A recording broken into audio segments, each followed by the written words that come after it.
പ്രായം ചെന്ന അമ്മയെ കൊണ്ട് പൊറുതിമുട്ടിയ മകൻ്റെയും മരുമകളുടെയും പഴയൊരു കഥയുണ്ട്. അകത്തെ ഇരുട്ടുമുറിയിൽ ഒറ്റയ്ക്കങ്ങനെ കിടന്ന് നരകിക്കുകയായിരുന്നു ആ അമ്മ. ഒരു മൺചട്ടിയിൽ ഭക്ഷണം കൊണ്ടു കൊടുക്കുന്നതും തിരിച്ചെടുക്കുന്നതും അത് കഴുകി വയ്ക്കുന്നതെല്ലാം ആ അമ്മൂമ്മയുടെ 3ാം ക്ലാസ്സിൽ പഠിക്കുന്ന കൊച്ചുമോനാണ്. ചുരുണ്ടുകൂടി കിടക്കുന്ന ആ കിടക്കയുടെ വിധി പോലും മാറ്റിയിട്ട് എത്രയോ കാലങ്ങളായി.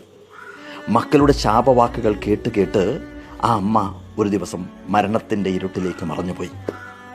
ശവദാഹം കഴിഞ്ഞ് മകനും മരുമകളും ചേർന്ന് അമ്മ കിടന്നിരുന്ന കിടക്കയും വിരിയും അതുപോലെ തന്നെ ഉപയോഗിച്ചിരുന്ന വസ്ത്രങ്ങളും എല്ലാം കൂട്ടിയിട്ട് കത്തിച്ചു കളഞ്ഞു. വർഷങ്ങൾ കടന്നുപോയി. അവരുടെ മകൻ 10ാം ക്ലാസ്സിലെത്തി. ഒരു ദിവസം മകൻ്റെ മുറിയിലെ അലമാര എന്തിനോ വേണ്ടി തുറന്നപ്പോൾ അവൻ കരുതി വച്ചിരുന്ന മൺചട്ടി കണ്ട് അച്ഛനും അമ്മയും ഞെട്ടി. അവർ മകനെ വിളിച്ച് ചോദിച്ചു, അമ്മയ്ക്ക് ഭക്ഷണം കൊടുത്തിരുന്ന ഈ മൺചട്ടി നീ എന്തിനാണ് ഇങ്ങനെ സൂക്ഷിച്ചു വെച്ചിരിക്കുന്നത്?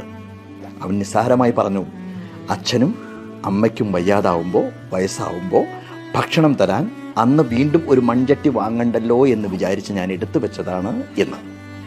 ഈ കഥയിൽ എല്ലാം ഉണ്ട്.